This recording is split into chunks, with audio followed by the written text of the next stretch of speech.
Hi friends, I'm Amy and this is A-Star Reads and it's time for a Sunday sum up.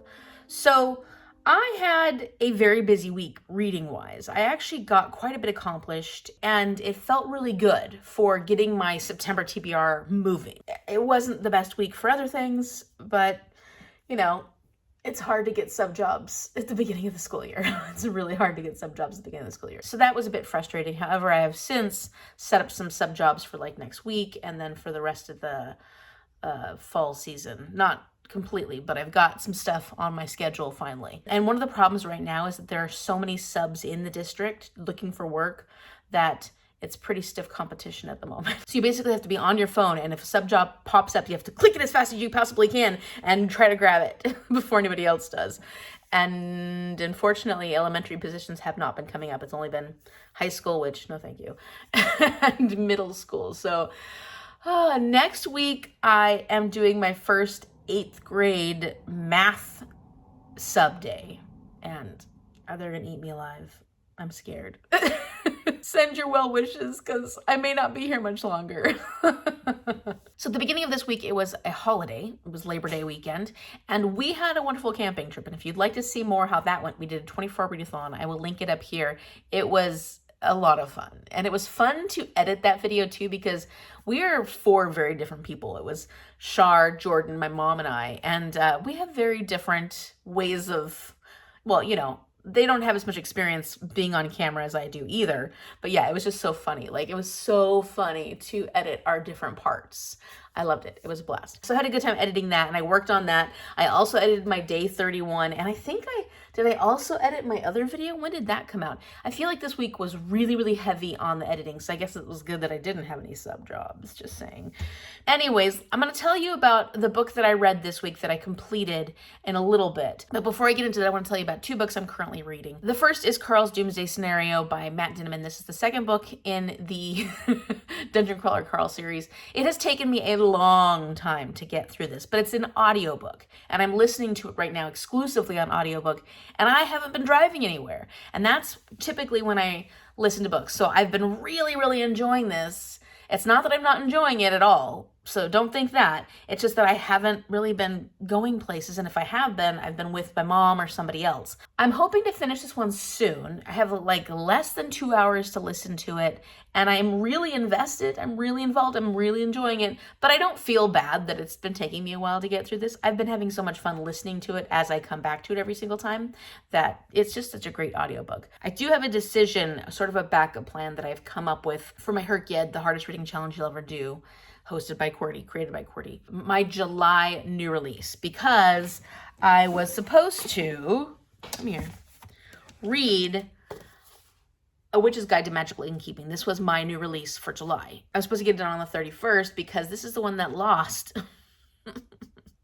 It lost. So yeah, if you want to see that, you can go see the sadness that it is. I had said in the video that, if I remembered correctly, Gavin used to like not be able to read the book that lost until the next month or within that month. And somebody else commented in the comment section down below that he actually couldn't read the book that lost until he finished the book that won. And because this month I'm randomly choosing my books with a spinner wheel, so I'll talk about it a little bit later, I don't know when that book is going to come up. It has the biggest piece of the pie on the freaking spinner wheel, and it hasn't come up yet. So I was like, I got to come up with a backup plan because I have to have this one read by September 15th, and I can't pick it up until after I pick up that nonfiction book. So my solution was that once I finish Carl's Doomsday Scenario, which, you know, like I said, I'm less than 2 hours on that audiobook. It shouldn't take me too long to complete it. I am going to listen to as an audiobook You Belong Here by Megan Miranda. And it's a thriller mystery, which I think works well for an audiobook.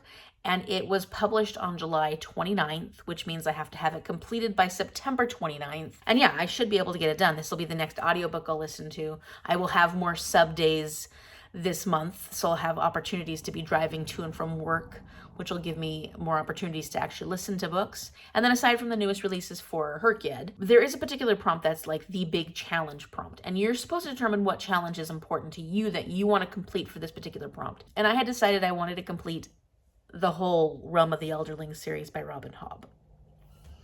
So in order to actually get that done, because I technically have 10 months left until this challenge is completed, I have to read one book a month. I have to read one book a month. I don't have a choice. I mean, unless I want to binge.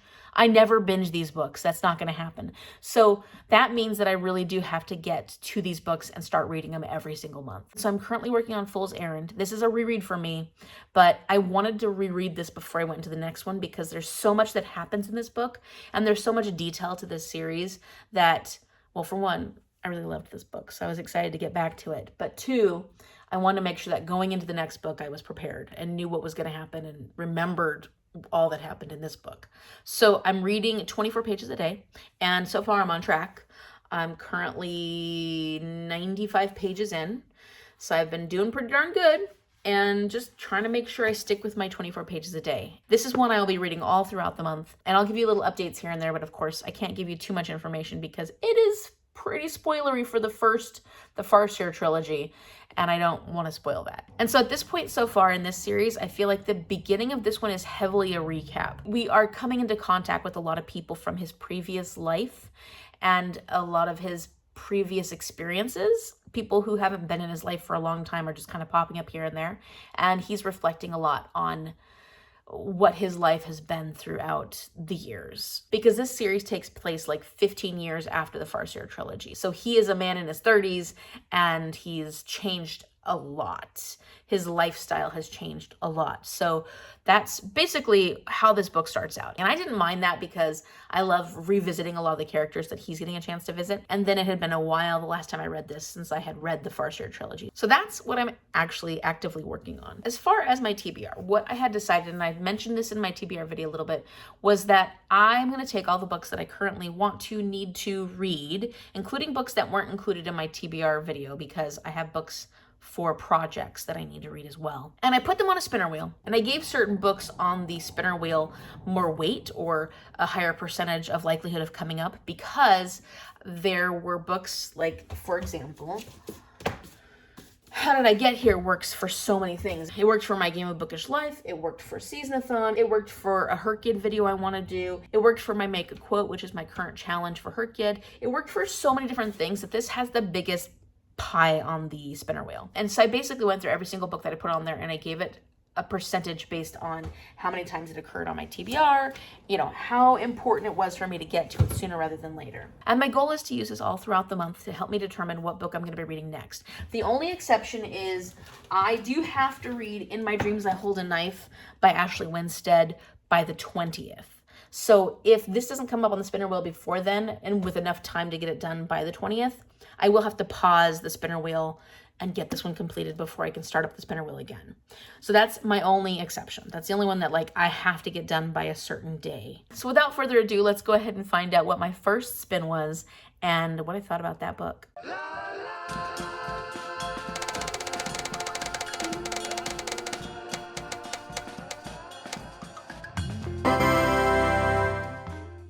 Okay, so I have finished Yours Truly. I read this very, very quickly. I stayed up late last night reading it until 2 in the morning. Should I have done that? No, absolutely not. But I just was, I was in it. I was really, really in it. And this is one of those books that once it pulled me in, which didn't take too long, but once it really pulled me in, I could not put it down. I was completely unproductive until I got it completed. So hopefully today I'll be able to get some stuff done, including some editing. So we'll see how that goes. But I unfortunately can't give you a complete rating of this or review of this because this is for Bookstar read-alongs. And I like to save those thoughts for the live show. Maybe towards the end of the month, I'll come back to this and give a full review of it on my channel in one of my Sunday sum-ups. But at the moment, I am kind of holding off on my thoughts. But let's just call this somewhat of a cathartic read, but also a very frustrating at times and lovely read. It was lovely. And I really liked the characters. If we're comparing books by Abby Jimenez, the first book was Part of Your World. These characters I enjoyed even more. I thought this was a really good coupling, and I think that Bree is a character that I resonated a lot more with. And so that's why I say it was a cathartic read, because there were definitely sections in here where I was like, oh, okay. So some of these things resonated for me. And yet there were also things in here that absolutely drive me nuts about romances. So I think that that's important to think about when it comes to my rating and what I finally end up giving it. And I don't think I'm even ready to give it a rating at this point because I really need to think about this one. But this is about two characters, a woman named Brianna and a man named Jacob. Jacob has really high anxiety. And in fact, that's part of the reason, actually, there's two great reasons this worked for my disability and mental health representation for the game of Bookish Life. So I finished one of the books for the game of Bookish Life. He has high anxiety and he works with it. He has strategies, but of course he really needs to focus on what works for him. And he's been in situations in the past that have really not done him any favors, let's put it that way. And she has a brother who is dealing with an autoimmune disease that has just totally destroyed his kidney. So he's needing a donor and he has a very rare blood type. So both of these characters are ER doctors and they work at Royaume Hospital. Brianna has been like the head ER doctor there for a long time and she's hoping for this head of emergency room position or something like that. And all of a sudden Jacob comes in. He's new to the hospital and they get off on the wrong foot. And he doesn't know what he did wrong, but he did something wrong and it's really upsetting her and she just hates him from the get-go. I don't say she hates him from the get-go, but she quickly dislikes him. And a lot of the way he's presenting himself comes because of his anxiety. She's condemning him for things that are actually not based on how he actually feels or is. It's more based on how he's behaving because of his high anxiety. And of course, she has so much going on in her life because her younger brother is in such bad shape because of his kidney situation. And she's trying to take care of him, trying to take care of herself. She fairly recently got out of a really bad marriage that hurt her in so many ways and really has done a number on her. And our poor Jacob, the reason he came to the hospital is because his ex-coworker / ex-girlfriend is engaged to marry his younger brother. So there's a lot of messes all around in this book, and I do like messy storylines, although sometimes you're kind of like, whoa, it's too much. But it was a very interesting premise, and I do recommend this book. You better be ready to cry a little bit. You better be ready to be frustrated in some parts. And then also get ready for some unrealistic yearning, because I feel like Abby Jimenez makes male characters that are completely unrealistic and perfect. So yeah, I do recommend it. I will let you know my review of this. I'll make a note. I'll let you know my review of this at the end of the month.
So aside from the books that I completed during the 24-hour readathon, I completed one book this week, one spinner wheel book. And I have spun for the next one, but I'm not going to tell you about what they are until after I've read them. And even then, I can't really give you a review on all of them because some of them are for special videos. So, you know, I'll let you know. I'll spin the wheel again. I'll keep reading, and we'll see how this month goes. I'm really hoping that I make a lot of reading progress this month. I think that there's a good chance of it. I'm doing reading sprints this evening, so that will be really helpful. And I'll link those up here because by the time you see this, they'll already be out there. So maybe if you want to go and sprint with me in arrears, you can do that. I don't know what's up with me, but lately I've been buying a lot of books. And it's not like I don't already have plenty of books on my shelves. I do, but I think it's been a little, maybe it's been a little bit of like book shopping therapy. I'll tell you one thing, I haven't been spending a lot of money on these books because either I've bought them secondhand or I had a reason I bought them, or in the case of the one book sale we went to during this video, we got a bag of books for $2. So all of us piled our books in the bag and it was $2 and we were able to pick up a lot of books. So I have a lot of new books, and luckily since the school year's starting, maybe it'll calm down a little bit. But I want to share the books that I got with you recently. So first, I was able to pick up Mislaid in Parts, Half Known by Sean McGuire. This is a novella in the Wayward Children series. I haven't got to this book yet. I haven't read this book yet. I think I have one more to read before this one, but I'm actively reading this whole series.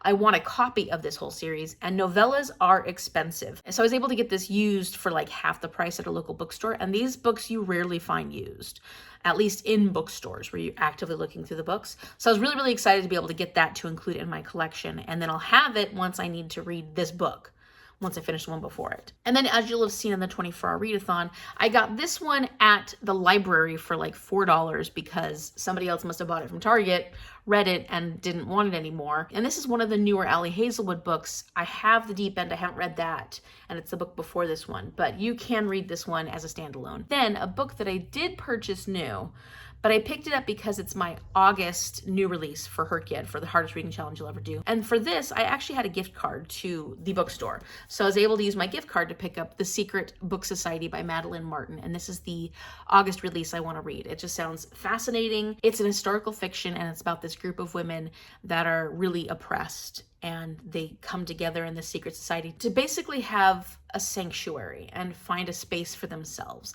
And it sounds like something I'm going to love. It came out August 26th, so I'll have to read it by October 26th. Then at the library's little bookstore, I have, been there many, many times. And there is one book that I've seen multiple times. I've seen it multiple times, and I really do want to read The Great Circle by Maggie Shipstead. But every single time I saw this, I was like, I really don't need to pick up another book. I don't need to pick up another book. I don't need to pick up another book.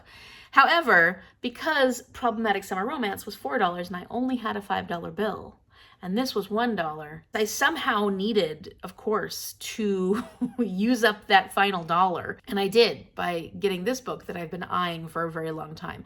But I'm realizing now that it says Booker Prize finalist, and one of the HRCYED prompts is the award season one, and you do need to read finalists on there. And I think that's perfect because it's kind of hard sometimes to be able to tell if a book's a finalist or if it's like in the first round, second round, what part of the awards process that book is in. And this one tells me right there that it was a finalist. Then you will also have seen in my day 31 vlog that I picked up this one, The God of Endings by Jacqueline Holland, for $1.50 at the Dollar Tree, because I was surprised to find it there. It is a $30 hardback book, and I am intrigued by it. And of course, I don't think that Kayla and I from Books and Lala have the most similar reading taste, but I am very curious about a lot of the horror that she reads because I tend to like different, unique, thoughtful horror. And so does she. She's got a very interesting taste in horror. So I kind of wanted to try some of the books that she has enjoyed and see if maybe we align on our horror. This next stack of books is all from the $2 bag. So this is all books that were under $2, actually way, way under $2, because we had a bag absolutely full of books.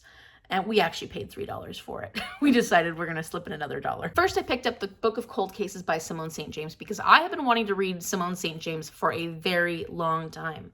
It is about time that I actually picked up this author. I've been intrigued for a very long time. And I kind of think that based on the way people have talked about her books and the synopsis of her different books, that I will really like this author. So I'm going to give this one a try, and I'm excited about it. Then I saw Blackwater by David Alexander Robertson, and this is sort of one of my author crushes, and also an author who I've really enjoyed reading from in the past. I think completely middle grade. I think I've only read middle grade from this author. So this is Blackwater, his memoir, and I have wanted to read this for a while. So it worked out perfectly that it was the first book that I saw when I walked into the library sale. And it says Governor General's Award winner. So I don't know if that means that the book was an award winner or he was an award winner.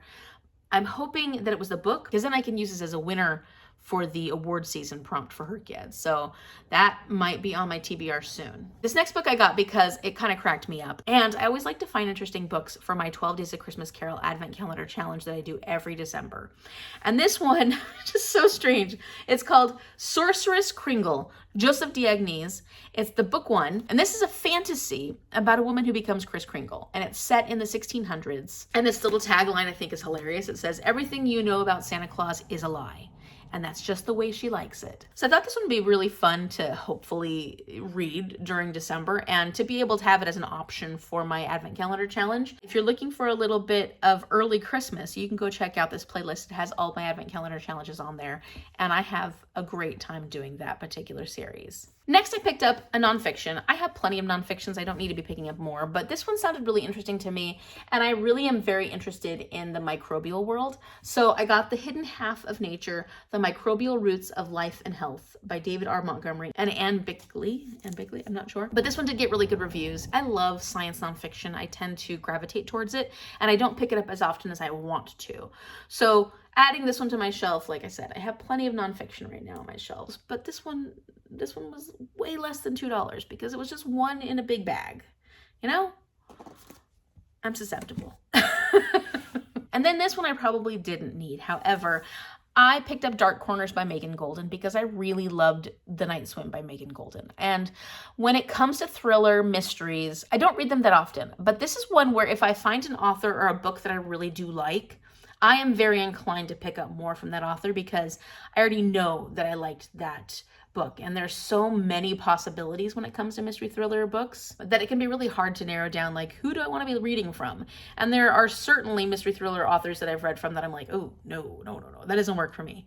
But I know for a fact that Megan Golden's writing has worked for me in the past. So I figured, you know, way less than $2. That's the only good reason. The only good reason. And it's a pretty cover. It's a really pretty cover. I think that's really, oh, it matched my nails. I had to pick it up because it's aesthetically pleasing. That's what it was. Subconsciously, I was like, oh, that's a perfect match. So I need to get it. Okay, that's it. That was a lot. I am adding a lot of books to my shelf, but I'm really excited about them all. So let me know in the comment section down below if you have read any of the books that were in the haul, if you have read Yours Truly by Abby Jimenez or other books by Abby Jimenez. Let me know what you think about this author in general. I'd love to hear your thoughts. And if you like this video, give it a big thumbs up and subscribe so you can see what happens next week. How will my next week go? Will I finish the book I've currently spun? Or will I not? And it'll take longer than a week to get it done. Thank you so much for watching. I will see you later.